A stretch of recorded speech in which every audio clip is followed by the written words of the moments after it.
Is Angel Reese, did she just run a coach out of town, and is she running a player out of town? Their best shooter out of town?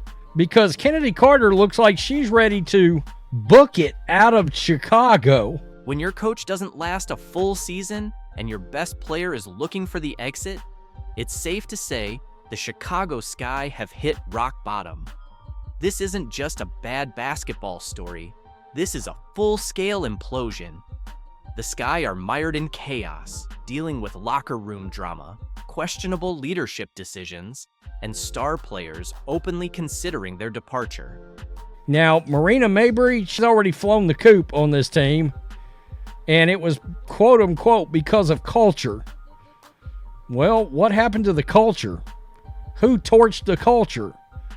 Who's selfish on the team that would cause the culture to melt down? Angel Reese's antics have reportedly left the locker room fractured, with whispers of favoritism and rising tension dividing the players. Chennedy Carter, their top scorer, recently made a social media outburst that only fanned the flames, hinting at a team that has lost its identity. Looming over it all is the aftermath of Teresa Weatherspoon's brief and turbulent tenure as head coach, a tenure that left the Sky in shambles both on and off the court. How did things get so bad? What caused the collapse of a team that once seemed so promising? And more importantly, can new head coach Tyler Marsh piece it all back together?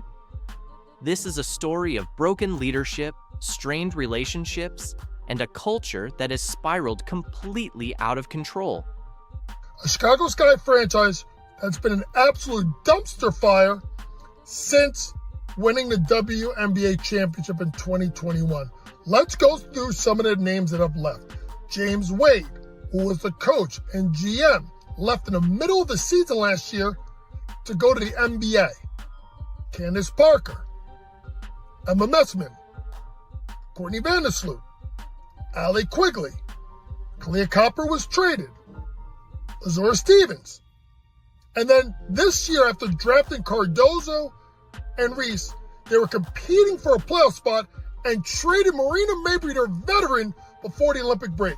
Chennedy Carter's recent Threads post was another clear signal of discontent. In her exact words, "Let's chat. Drop the WNBA teams you would like to see me sign with next year. Y'all be coaches and GMs anyway. Let's see what you think."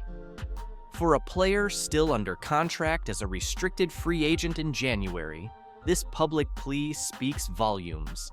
Carter, who averaged 17.5 points per game last season, has always been a polarizing figure, known for her scoring ability and fiery personality, but also for her controversies. Her time in Chicago has been no different, sparking as much debate for her off-court behavior as for her on-court contributions.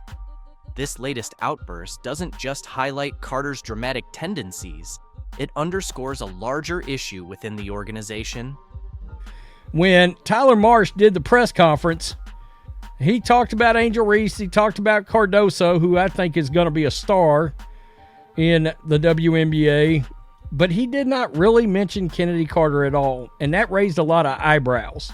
When your leading scorer is questioning her future publicly, it's not just a reflection on her, it's a damning statement about the team's internal state. This same issue reportedly drove Mabrey out mid-season, making it clear that dysfunction isn't isolated. The Sky's response, or lack thereof, has only added to the fire. New head coach Tyler Marsh avoided making any commitments regarding Carter's future. However, new Sky coach Tyler Marsh was asked about whether he sees Chennedy Carter in the big part of what he's doing in the future during an appearance on the Athletic Women's Basketball Show. Quote, "In regards to Chennedy, she's a great player. She was a huge catalyst to what last year's team was able to do and accomplish. And obviously, she's slated to be a free agent. So once those talks are up, we'll take a look at it." Interesting. But the focus thus far has been on players who we know are under contract this coming year, and that's where the communication has been thus far. Are they willing to embrace Carter's talent despite her baggage, or are they preparing to move on?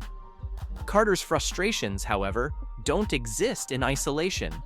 The Sky have been plagued by rumors of favoritism, poor tactical decisions, and a coaching environment that left many players feeling unsupported. Teresa Weatherspoon's tenure as head coach was marked by mismanagement and whispers of catering to specific players, fueling resentment in the locker room. According to league sources, Weatherspoon lost the locker room by creating a culture that prioritized the needs of a few over the team.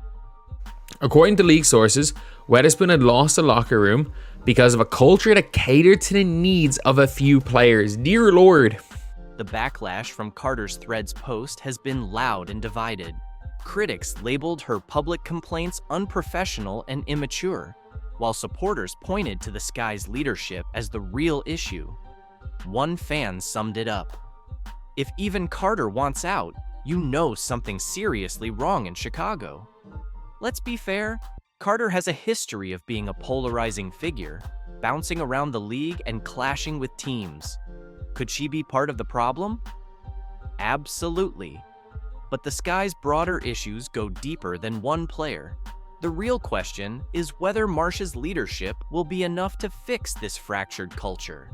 Can they rebuild while keeping their best talent? And Iowa has Caitlin Clark, who's become this huge star. She's amazing, and she's getting all this attention, and some nasty press reporters are upset about it. Did you catch what just happened? Megyn Kelly, yes, that Megyn Kelly, just made some explosive comments about the WNBA, and she's not holding back. She's calling out the league for treating Caitlin Clark like she's the enemy. Hard to believe, right? So, what exactly did Kelly say that's got the WNBA so stirred up? Her blunt remarks about Caitlin Clark have lit up the basketball world, sparking a huge reaction across the league. Kelly didn't mince words, and now her comments have everyone on edge. Let's dive into the details everyone's buzzing about. But she came out to say her own scoring record stands despite Caitlin Clark beating it, because I guess they didn't have three-pointers when she was playing, which is just ridiculous. Kelly didn't hold back when she criticized the WNBA for its treatment of Clark. She bluntly stated that what's happening to Clark is really that serious. Can you believe it? This isn't just some offhand comment. Kelly's words carry significant weight.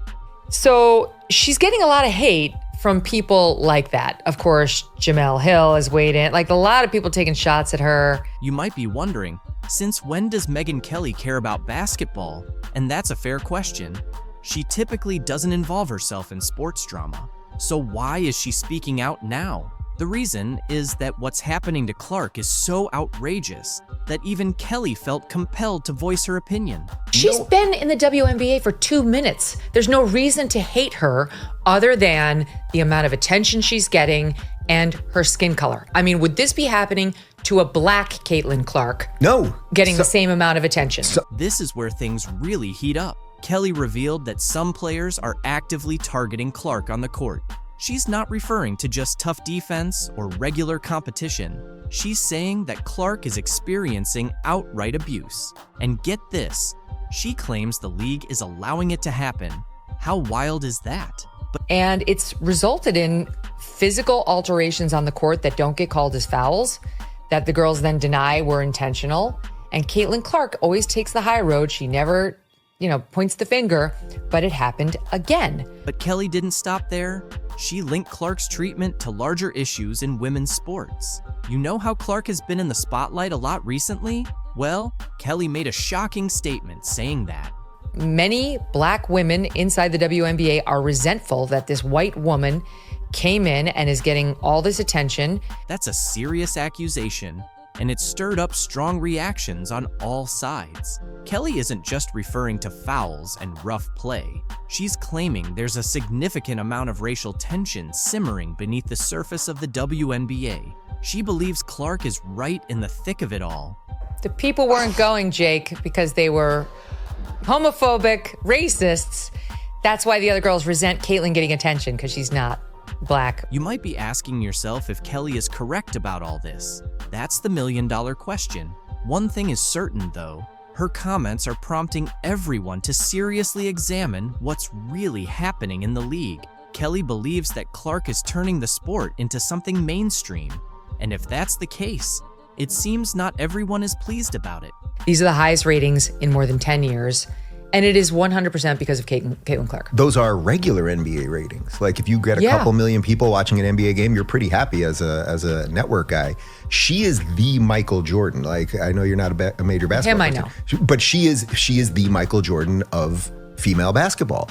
Every single player in that league, every single coach, manager, janitor, anyone who has anything to do with that league should be bowing at the altar of this woman. She is transforming the sport into something mainstream, which is what the WNBA was set out to do. And I think it started in 1994 or 1995. This isn't just some drama. It's a major earthquake rocking the WNBA. And believe me, we're only witnessing the initial tremors, the aftershocks from Kelly's bomb. Caitlin Clark's golf debut just made me so upset with the WNBA because the LPGA just did everything that the WNBA should have been doing this season. Caitlin Clark made waves in the world of women's sports, but this time, it wasn't on the basketball court. Her impressive debut at an LPGA Pro-Am event created quite a buzz, leaving both fans and critics amazed. Now from this event, I have only seen and heard of positive things. I didn't hear one thing about how her fans are toxic. I didn't hear one thing about there being too much spotlight on Caitlin Clark and it should have maybe been on the professional golfers that are there. We didn't hear any of that. While the LPGA rolled out the red carpet for her, the WNBA's lack of response was impossible to ignore. What's really happening behind the scenes? I honestly just got so triggered by Caitlin Clark's golf debut, and it is no fault of hers that I got upset. It is the fault of the WNBA because the LPGA just did everything. Caitlin Clark is now a household name, not only for her WNBA success, but also for her unexpected performance in golf. Her appearance at the LPGA Pro-Am wasn't just a typical celebrity cameo, it turned into a nationally spotlighted event. Fans showed up in droves, pushing for the tournament to be broadcast. And when it finally aired, the LPGA struck gold. They didn't just include Caitlin, they made her the star of the entire event. How this Pro-Am event originally wasn't even going to be televised, but there were so many fans who were emailing the organization saying, how can we watch Caitlin? Can we come to the event? Can you live stream it? All of these things. And it ended up being put on television. Let's break it down. The LPGA didn't just get lucky with this opportunity, they planned it with precision. They paired Caitlin with Nelly Korda, the top-ranked golfer in the world. Think about it, one of the biggest stars in women's basketball teaming up with the best golfer around. That's not a coincidence. That's smart marketing. Photos of Caitlin and Nelly were all over social media, generating a buzz that reached well beyond golf fans. Basketball lovers, golf enthusiasts, and more were instantly hooked. Fans were really excited about that. There was so much buzz online. She was trending on Twitter, all of the things. And the LPGA was promoting the crap out of this event. And they also did something really smart by pairing her up with their currently #1 golfer in the world. Meanwhile, the WNBA, the league that shot Caitlin to stardom, remained completely silent. They didn't tweet, post, or make any mention of her golf success. Fans definitely noticed, and it raised a lot of questions. Why wasn't her own league celebrating such a huge moment? It felt like a major missed opportunity, especially after the LPGA showed just how much star power Caitlin could bring to another sport. There are photos of Caitlin and Nelly literally everywhere, and the LPGA was so smart in doing this because they knew that there would be so many eyeballs on Caitlin. So if they put their #1 golfer, who is currently leading the sport and pushing the sport ahead, if they put her next to Caitlin for the entire event, that's just great. It's great for Nelly and it's great for everyone else. It wasn't just the LPGA that jumped on Caitlin's star power. Media outlets were all over the story too. From SportsCenter to Bleacher Report, everyone covered her every move at the event, from her swings to her interactions with fans. Everything Caitlin did became headline news. The LPGA took full advantage of the spotlight, promoting not only Caitlin, but also showcasing their top golfers.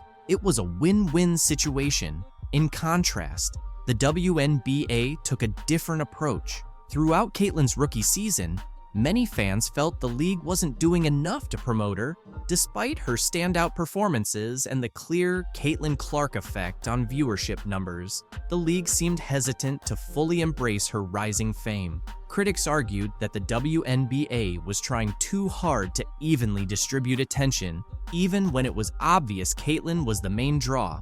This reluctance was even more noticeable during the LPGA Pro-Am. While the LPGA leaned into Caitlyn's popularity, the WNBA's silence was glaring.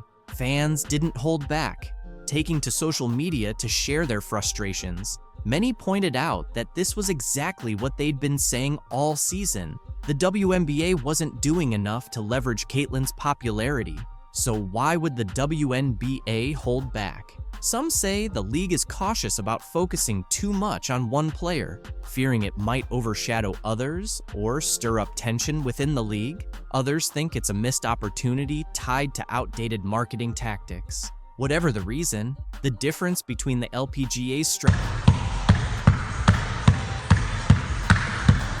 Caitlyn Clark recently shared some footage of her training in Europe, and it's everything we've been looking for. This serves as the ultimate evidence of how a truly respectable league treats its star players. No matter how the cachet of the WNBA elevates, remember, it could have been even better. You messed it up. You messed it up. You can truly see the joy on Clark's face. She looks free, incredibly happy, and completely unbothered. Those days of putting up with cheap shots, dirty hits, and all that nonsense are behind her. There's no one poking her in the eye or hip-checking her into the stands. So now give me the reasons why. She's gone. And here's the best part. There's no racial tension or scheming against the league's top talent in Europe. The players focus on their game, and Clark can finally concentrate on what she does best, dominating on the court. The contrast is clear, and it's no surprise she's thriving in a league that truly knows how to honor greatness. I have honestly never seen a company fumble the bag so hard like the WNBA fumbled Caitlyn Clark. She's playing as if she's finally free from all the nonsense, free from cheap shots, and definitely free from the relentless negativity she faced in the WNBA. It feels like a completely new Caitlyn Clark, and she's clearly enjoying every moment. She's smiling, sinking threes like they're layups, and making no-look passes as if it's just another day in the park. I think it's a good number. Threes were a little bit, I wouldn't say lower. I'll still take 63, but I want to be more so around 70 if I can. Yeah. 81 mid-range is really, really good. There's no fear, no hesitation, and no worrying about getting smacked in the face or having someone try to take her out. In Europe, they truly appreciate talent.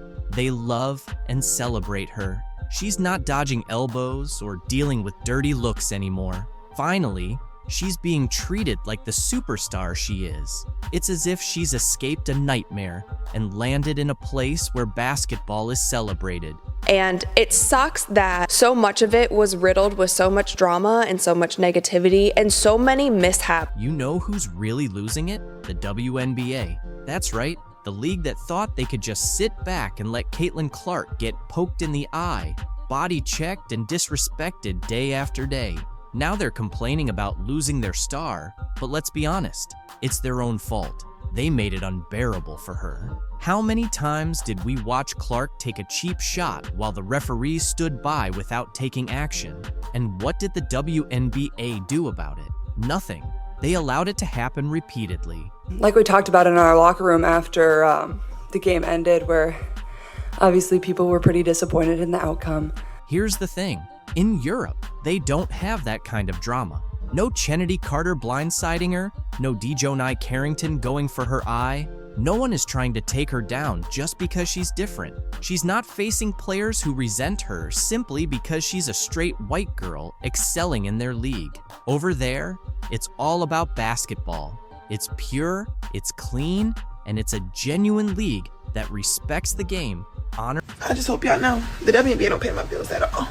I don't even think that pays one of my bills.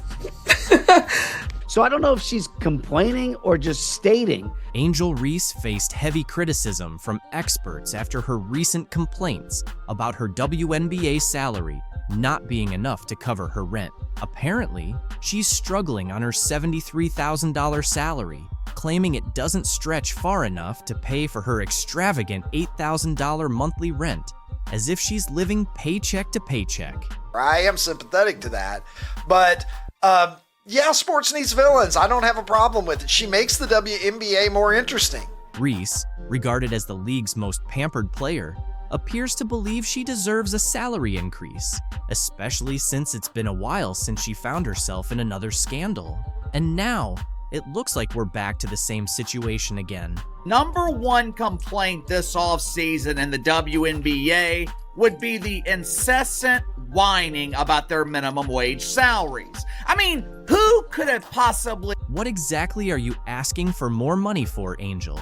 You played less than 10 games this season, while Caitlin Clark put in the effort through 38. You're attracting a crowd of 7,000 fans per game. I am sympathetic to that, but yeah, sports needs villains. I don't have a problem with it. She makes the WNBA more interesting. And somehow, you expect to earn paychecks on the level of LeBron James? Let's be honest, it seems like you're more focused on your image than the game itself. Angel Reese, who calls herself the face of the WNBA, is acting as if life is incredibly unfair to her. She's making a WNBA salary of $73,439, but still has the audacity to complain that it doesn't cover her $8,000 monthly rent. Now these complaints are coming from the star. That's right. She's living in a place that costs $96,000 a year, and then wonders why her finances don't make sense. I mean, how out of touch can you be? It's almost like she's forgotten basic math. Spending $8,000 a month isn't just rent, it's a lifestyle choice. The average person in Chicago, where rent is around $2,000, would be laughing in disbelief at these complaints. Most people can't afford to spend their entire paycheck on a luxury apartment and then complain about it. Yet here, we have Angel Reese playing the victim while the rest of the WNBA is out there hustling just to get by. The audacity is off the charts. He pays them bills, baby. I just hope y'all know, the WNBA don't pay my bills at all. I don't even think that pays one of my bills. Literally. I'm trying to think of like my rent for where I stay at. Let's not even dive into her financial choices. With all the money she's making from endorsements, sponsorships, and her podcast, you'd think she would realize that renting an overpriced place isn't the smartest decision. But instead of making wise financial moves, like buying a house or investing, she seems to be spending money faster than most people can earn it. What's her plan exactly? Is she just waiting for a magic fairy to come and solve her problems? I don't even know what to say. Does it really? You don't even... Yo! I'm living beyond my means! It's like... It's both hilarious and sad at the same time. She's in a position to be a real role model for her fellow WNBA players, many of whom are genuinely struggling to make a decent living. They don't have million-dollar endorsement deals rolling in. They rely on their league salaries and are barely scraping by.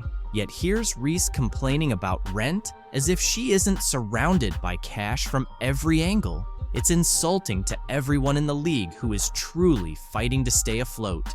Playing this offseason in the WNBA would be the... Caitlin Clark presented in Europe after record-breaking WNBA season. From the sounds of this interview, it seems like she's probably going to make more money overseas in EuroLeague than she did during this WNBA season. The commissioner told her that she could make $700,000 playing in the WNBA. The EuroLeague just made it official. Caitlin Clark is heading overseas, and now the WNBA is buzzing over the contract details. It's clear that while Clark is about to make waves in Europe, Kathy Engelbert and the WNBA execs are probably sweating it out. Without Clark, they're likely heading back to that familiar spot of irrelevance they were stuck in before she came along and gave people a reason to tune in.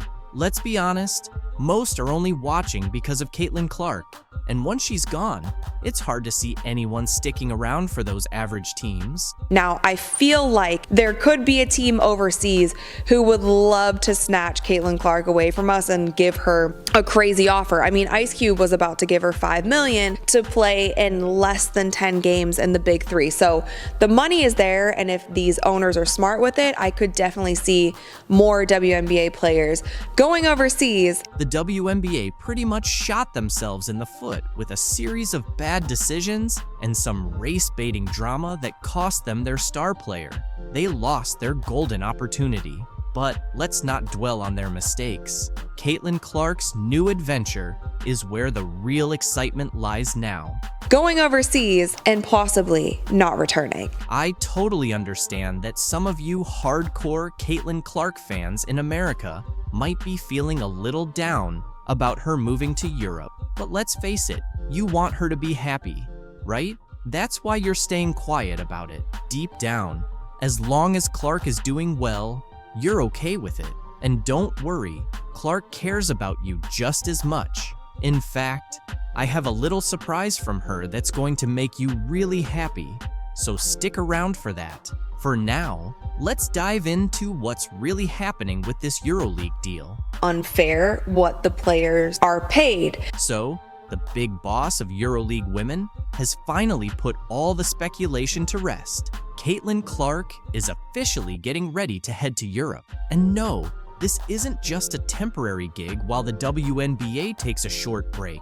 This is a major move. We're talking about EuroLeague Women, which is technically the top competition for women's basketball in Europe. Yet somehow, it still doesn't get the recognition it deserves. It's like this hidden gem in the basketball world, and people are still overlooking it. If you look at his rookie salary, which was around $55 million for 4 years, and then you look at Caitlin Clark's $300 and I think it was $38,000 salary that she signed for 4 years, that is about the same amount more. It's around 162 times more that Victor made. For those who may not be aware, EuroLeague Women is managed by FIBA Europe, and believe me, it's where some of the most intense basketball takes place. This isn't just a casual summer league.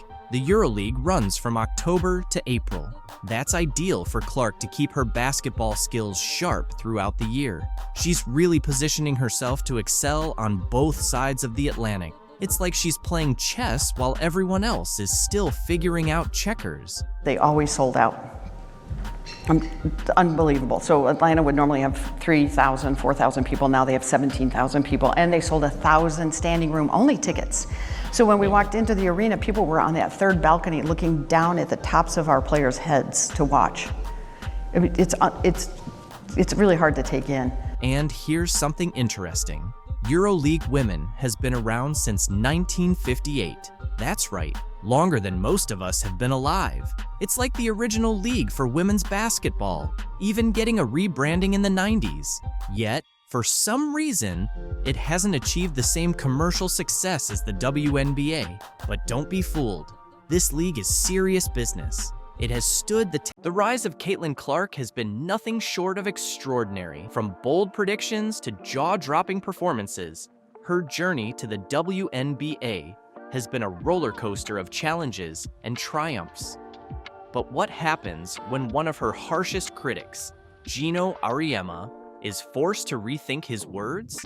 Stick around, because this story is just getting started. It all started with controversy. On a popular sports show, legendary coach Gino Auriemma didn't hold back his thoughts about Caitlin Clark and her fans. He questioned their grasp on reality, calling them delusional for thinking she could dominate the WNBA. The delusional fan base that follows her disrespected the WNBA players. According to Gino, Clark wasn't prepared for the physical intensity of the league or the seasoned defenders she'd face. Her outspoken personality, he suggested, might even work against her. Criticism wasn't new for Caitlin. She had been under the microscope since her college days at Iowa, where she dazzled with incredible scoring, unmatched shooting range, and a leadership style that turned heads. By the time she entered the 2024 WNBA draft as the #1 pick, she had already become a household name. But for skeptics like Ariema, her college success didn't guarantee she would thrive in the pros. Even Diana Taurasi, another basketball legend, echoed the doubts, saying Clark might be in for a reality check when facing seasoned players. Fans were divided. Supporters pointed to her relentless drive and basketball IQ, while critics doubted she could handle the transition. Social media buzzed with debates, with many wondering if Clark could prove her doubters wrong. Caitlin wasn't about to let the noise distract her. She approached her rookie season with focus and determination, proving that actions speak louder than words. By the end of the season, she had flipped the script. Her performances were electrifying, leading the Indiana Fever with averages that shattered records: 19.2 points, 8.4 assists, and over 5 rebounds per game. Clark's court vision and ability to elevate her team stunned everyone. She not only met expectations, but completely surpassed them. Her season was packed with unforgettable moments, from game-winning shots to triple-doubles that had fans and analysts buzzing. Social media couldn't get enough, and highlight reels of her incredible plays flooded timelines. Even her harshest critics began to take notice. Gino Ariema, once one of her loudest doubters, found himself reevaluating his stance. Known for his strong opinions, Ariema surprised everyone when he praised Clark's ability to adapt and thrive in the WNBA. He acknowledged her impact on the league, calling her a phenomenon who had changed the conversation around women's basketball. Clark's return to Iowa for a game between the Hawkeyes and Drake Bulldogs was a testament to her influence. The sold-out crowd celebrated her achievements, with fans and former teammates cheering her on. A tribute video highlighted her journey, featuring heartfelt messages from stars like Paige Buchers and Juju Watkins, as well as her college coaches Lisa Bluter and Jan Jensen. It was a full-circle moment for the young star. But the most surprising part? The way critics like Ariema shifted their tone. What once seemed like a long shot had become undeniable. Clark's rookie season wasn't just a showcase of her skills. It was a defining moment for women's basketball. It forced even seasoned voices to recognize the arrival of a new era. Caitlin's story is far from over. As she gears up for the next season, the pressure is on to build on her incredible debut. But if her journey so far has taught us anything, it's that she thrives under pressure. Her impact goes beyond statistics, drawing new fans to the game and inspiring the next generation of players. What do you think about Caitlin Clark's rise to star? This is a place where players can come and get better and be surrounded by an organization that supports you. They're going to have everything they need to be successful. So the Indiana Fever are about to make a huge move in WNBA history. They're not just aiming for one star player, not even two. They're targeting 10 game-changing free agents who could make them serious title contenders. You might be wondering, how can they afford all that talent? Well, that's where you're mistaken. The Fever have a secret weapon, Kelly Krauskopf. She's back with the team this year, and she's got a bold vision. Kelly's not here to play it safe. She's here to get things done. I know the free agent situation in the WNBA, but are you in a position where you can add some pieces? yes, we are. We're definitely in a position, and I would think that if you are a smart basketball player and you watch the way she plays, you would want to play with her. With her vast network and resources, Kelly is determined to make Indiana the hottest spot in the WNBA. Her strategy is bold, and it's already catching everyone's attention. You won't believe the plans she has in store to turn the Fever into a true powerhouse. You know that moment in a movie when the two main characters finally join forces, and you just know you're about to see something incredible? That's the vibe right now, because Caitlin Clark and Kelsey Mitchell are about to team up for the Indiana Fever. Good thing for women's basketball. I'm playing alongside this kid, so it makes everything, a little bit more dramatic, and like the people are coming out to see this person. So we just do what we can. We embrace it. I'm pretty sure our organization can feed off of it. Let's take a moment to focus on Kelsey Mitchell. Did you know she averaged 19.2 points per game last season? That's not just impressive.